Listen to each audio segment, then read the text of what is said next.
Oi, pessoal, bem-vindos a mais um vídeo no nosso canal. Eu sou a Petiana Ruth Miriam E eu sou o petiano Vinícius Arraes. E aí, irmão? e preparamos um material bem legal para vocês. Esperamos que gostem. Confiram aí. Bom, e como tema de hoje temos Deixe a Onda Me Levar, migração de tartarugas marinhas. E somos nós, os apresentadores, agradecemos ao PET Biologia e à Universidade Federal do Maranhão. Bom, para início de conversa, é importante a gente contextualizar vocês sobre o que é migração em si. Dentre vários conceitos que existem de migração, temos a definição de que a migração ela é geralmente um movimento de padrão regular repetitivo, de longa distância, e que normalmente ocorre em sistemas regulares com flutuações sazonais nas condições ambientais. Ou seja, resumindo, a migração nada mais é do que o deslocamento espacial de uma população, e esse deslocamento tem uma certa regularidade. De modo geral, a migração ela é um fator muito importante na vida dos animais, sendo bem diferente entre cada espécie, tanto na biomecânica, né, que é o fator relacionado ao impulso dessa locomoção, quanto nos ecossistemas por onde esses animais vão transitar. Só que esses padrões de diversidade, eles possuem um X em comum, né? Uma questão em comum, que é a preferência aos lugares escolhidos para os destinos finais, né? Sendo que essa preferência ela é mediada por ciclos, de acordo com alguns pesquisadores, que são até de certa forma previsíveis. Mas como assim? Não estou entendendo. Eu não entendi o que ele falou. Então, uma explicação básica para vocês é que fatores como, por exemplo, alternância de estações, mudança de temperaturas, ciclos de crescimento, ciclos de maturação, eles acabam influenciando o favoritismo por determinados locais. Então, por exemplo, temos um local A que ele pode se tornar favorável em certa época do ano, só que com o decorrer do tempo, com algumas alterações, ele pode logo perder essa favorabilidade, só que ele também pode se tornar favorável de novo. Não significa que porque ele perdeu essa favorabilidade, ele não vá se tornar favorável novamente. Com isso, os animais migratórios eles se adaptaram a essas flutuações previsíveis, movendo-se entre os locais, que muitas vezes essas locomoções acabam sendo de enormes distâncias. Vamos observar, por exemplo, o caso das migrações oceânicas, que alguns autores denominam como movimentos horizontais. Essas migrações elas são mais longas e geralmente ocorrem entre as tartarugas marinhas realizadas por indivíduos imaturos ou por indivíduos mais jovens. Isso ocorre por vários e vários anos antes de iniciar essas visitas de retorno aos locais, onde eles vão acabar se reproduzindo e desovando. Por exemplo, entre uma tartaruga de couro adulta, os intervalos de reprodução eles são de vários anos. O que isso está intimamente ligado ao tempo de viagem dela, ou seja, esses grandes intervalos eles vão acabar permitindo abrir, entre aspas, uma janela de tempo suficiente para essas viagens mais longas. E o que isso quer dizer?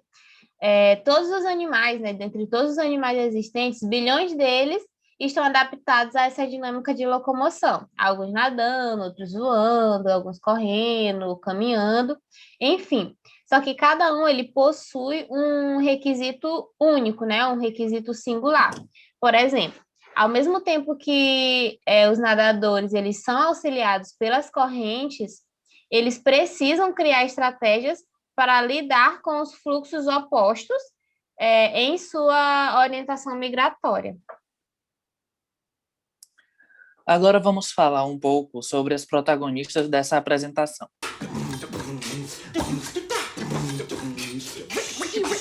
As tartarugas marinhas pertencem à mais antiga linhagem de répteis vivos, com relatos que comprovam a sua existência há mais de 200 milhões de anos, época correspondente ao período Triássico. Dessa forma, as tartarugas são consideradas chaves essenciais para os estudos evolutivos. Elas estão na ordem Testudines e nas duas famílias Chelonidae e Dermochilidae, apresentando 7 espécies ao redor do mundo. Além disso, as tartarugas elas são altamente migratórias, como vamos ver ao decorrer desse seminário. Dessas espécies, nós temos a Dermocheles cariácea, que é a tartaruga de couro, Chelonia midas, que é a tartaruga verde, Careta careta, que é a tartaruga cabeçuda, Entemocheles imbricata, que é a tartaruga de pente, Leptocheles olivácea, que é a tartaruga oliva, e Leptocheles kempi, tartaruga da Atlântica, e Anatator depressus. Dessas 7 espécies, somente 5 desovam no Brasil, que são as 5 primeiras que eu falei. Além disso, somente a Dermocheles cariácea pertence à família Dermochilidae. A distribuição das tartarugas se dá de forma ampla em todo o globo terrestre, com registros desde o Ártico até a Oceania. Mas as regiões predominantes são as regiões tropicais e subtropicais. Como eu disse anteriormente, somente 5 espécies desovam no Brasil, e 2 delas são endêmicas de outras regiões, como, por exemplo, a Leptocheles kempi, que ela é endêmica da região leste da América do Norte e do Caribe, e a Anatator depressus, que é endêmica da Oceania. Aqui a gente pode ver a distribuição de tartarugas da família Chelonidae, sendo possível observar uma ampla distribuição global. E já a família Dermochilidae, a gente pode ver uma distribuição maior, tendo ocorrências no Caribe, no norte, na parte ártica do planeta, e ao extremo sul da Oceania. Agora, falando um pouco sobre as ocorrências das espécies que desovam no Brasil. A primeira, careta careta. É possível encontrar essa espécie nos oceanos Atlântico, Índico e Pacífico, e seus principais sítios reprodutivos são nos Estados Unidos, Cabo Verde e Brasil. A Chelonia midas, a ocorrência principal se dá nos mares tropicais, entre as latitudes 40 graus sul e 40 graus norte. E os principais sítios de reprodução se localizam no Caribe e na ilha de Trindade, no Brasil. A Eretmocheles imbricata possui uma ampla distribuição nos oceanos Atlântico, Índico e Pacífico e é considerada a mais tropical. Os seus principais sítios de reprodução se localizam no Caribe e no Brasil. A Dermocheles cariácea, ela se distribui entre os oceanos Atlântico, Índico e Pacífico, e seus principais pontos de desova se encontram no norte da América do Sul, Caribe e África Central. E, por último, nós temos a Leptocheles olivácea, que é a espécie mais abundante, com ocorrência nos oceanos Atlântico, Índico e Pacífico, com os principais pontos de desova na América do Sul e África Central. Pessoal, dando continuidade, eu vou explicar agora um pouco sobre alguns fatores que podem influenciar o acontecimento das migrações e também explicar um pouco sobre algumas estratégias desenvolvidas pelas tartarugas, né? Afinal, vocês podem estar se perguntando como que ocorre essa migração, o que que influencia e tudo mais. Então, nos ecossistemas marinhos, correntes, marés e ondas, elas têm uma influência enorme em manter os habitantes do oceano em movimento constante. Então, por exemplo, se uma tartaruga que vive em uma coluna de água, ela está ali sempre se orientando e nadando para manter essa posição, que no caso os pesquisadores chamam isso de mergulho vertical. Ou, quando ela está ali na corrente de água, ela pode estar usando daquela corrente para migrar. E nesse caso, pode ser para um local de forrageamento, de nidificação, ou então para um local de alta fidelidade, que ela que pode estar a vários quilômetros de distância. E esses conceitos vão ser abordados com mais profundidade no decorrer do seminário. Além dessas correntes de água que eu citei, existem outros fatores, como, por exemplo, a presença de redemoinhos de mesoescala, que eles contribuem no transporte de massa de água a longa distância e vão impulsionar a produtividade do oceano por meio do transporte de calor, sais e minerais. São esses redemoinhos também que vão estar ali participando no momento de agregar várias espécies de tartarugas marinhas, tanto em redemoinhos ciclônicos de núcleo frio, quanto em anticiclônicos de núcleo quente, que é basicamente a relação de pressão. No caso, os redemoinhos ciclônicos de núcleo frio, eles estão relacionados a uma área de menor pressão e o quente é uma área de maior pressão. Ou seja, são diversos fenômenos que acabam interagindo com o comportamento ecológico dessas tartarugas, né, das tartarugas, e acabam influenciando nas rotas migratórias. Mas aí vocês podem estar se perguntando, como é que as tartarugas chegam ao destino final? Elas se perdem? Como é que ocorre?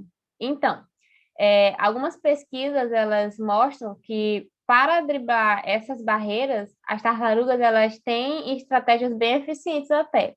Por exemplo, como é o caso da tartaruga de couro, que ela possui uma mancha levemente rosada no topo da cabeça, e essa mancha ela fica diretamente acima do cérebro. E os pesquisadores eles acreditam que ela permite que a luz alcance a glândula pineal, que é uma glândula endócrina, e isso pode acabar induzindo, digamos assim, um caminho para a migração, né? Uma rota por onde elas vão estar sendo guiadas. Essa glândula pineal, ela, como eu falei, ela é uma glândula endócrina e ela é encontrada em vertebrados e, de acordo com os estudos, ela é responsável por afetar os padrões de vigília, de sono e funções para sinalizar a duração do dia.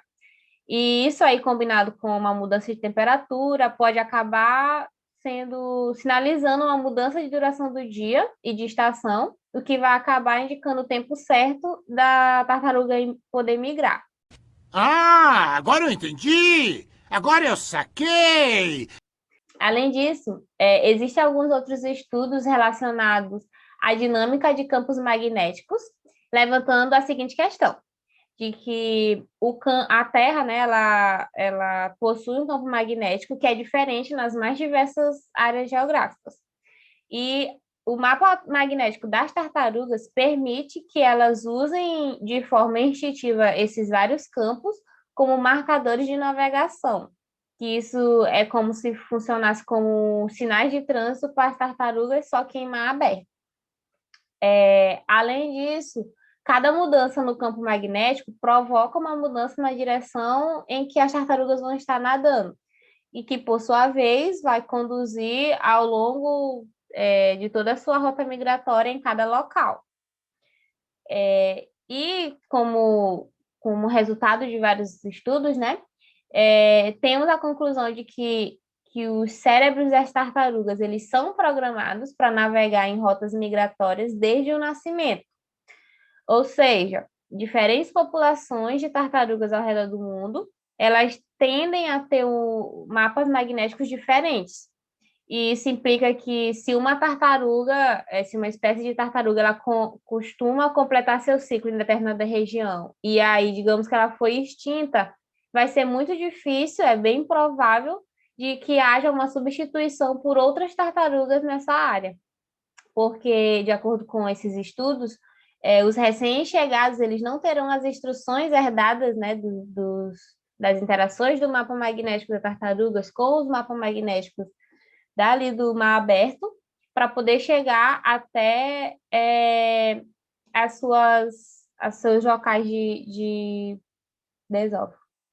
Mas, como nem tudo é um mar de rosas, né? Dados eles vêm apontando que nos últimos anos uma série de fatores, como por exemplo, sobre a pesca comercial, captura acidental, a poluição dos mares, a destruição dos habitats que são geralmente usados para alimentação e repouso desses animais, e eles vêm conseguindo subjugar a capacidade das tartarugas em manter o seu número populacional.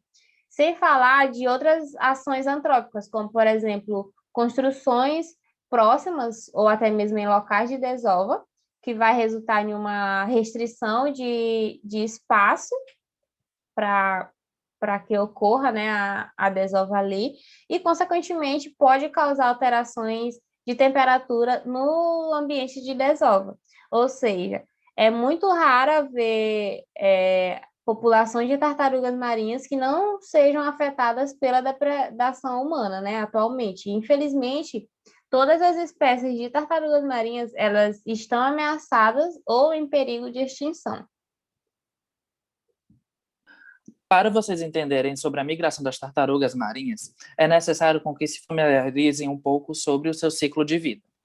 Vamos começar aqui com esse esquema didático. O 1 representa as tartarugas marinhas já adultas em mar aberto. Quando chega o seu período de reprodução, elas migram até os sítios de reprodução. Quando a fêmea é fecundada, ela vai e migra até as praias para que ocorra a desova. Depois da desova, ela vai e volta até o mar aberto e esse ciclo se inicia novamente. Voltando para o 5, os ovos eles eclodem e os filhotes de tartaruga seguem caminho até o mar aberto, onde eles crescem e se alimentam. Vale ressaltar também de que se as tartarugas fêmeas não forem fecundadas, elas voltam para os sítios de reprodução. Além disso, somente as tartarugas fêmeas que vão para as praias, pois somente elas desovam. A jornada das tartarugas começa quando elas saem dos seus ovos, após uma incubação de 60 a 80 dias. Assim que elas nascem, já possuem diversos desafios, como os predadores, que são abundantes nas regiões costeiras. Uma vez no mar, os filhotes tendem a nadar até o oceano aberto, onde as chances de serem predados diminuem. Dessa forma, elas chegam às zonas de convergências decorrentes, que formam grandes agregados de algas e matérias orgânicas flutuantes. Com isso, as tartarugas permanecem nessas áreas durante anos, crescendo até o ponto dos predadores costeiros não serem mais um problema. Quando os irmãozinhos são só ovos, a gente deixa na praia para eclodir e aí, tchururu, eles acham o caminho de volta para a imensidão azul. Acham sozinhos? É. Após alguns anos, elas migram de volta para se acasalar. E as fêmeas, quando fecundadas, voltam à praia onde nasceram para depositar seus ovos. Esse fenômeno é conhecido como filopatria natal, em que a tartaruga volta para a praia onde ela nasceu para depositar os seus ovos. Então, de forma resumida, podemos notar que esses são os principais fatores que envolvem a migração das tartarugas marinhas. Quando filhote, a busca por sobrevivente, fugindo de predadores. O forrageamento, que é a busca e exploração de recursos alimentares. Inclusive, há evidências crescentes de finalidade aos locais de forrageamento. Em seguida, ocorre a longa migração para os locais de reprodução. E, por último, temos a fidelidade das tartarugas de depositarem seus ovos na praia onde nasceram. Como vocês podem ver, todos esses fatores de migração que eu acabei de falar estão ligados diretamente ao ciclo de vida das tartarugas, ou seja, sua vida está diretamente ligada à migração. Um estudo realizado por pesquisadores da Universidade de Exeter, na Inglaterra, identificaram um caminho percorrido pelas tartarugas de couro, Demorcheles cariácea, através do Atlântico Sul. O ponto de partida se dá no Gabão, África Central, onde se encontra a maior colônia de reprodução dessa espécie no mundo. Houve 3 grupos de rota. A primeira, que foi até a área central do Oceano Atlântico, a segunda até o Uruguai e a última até o sul do continente africano. Estas tartarugas permaneceram de 2 a 5 anos nesses locais, adquirindo tamanho e reserva energética.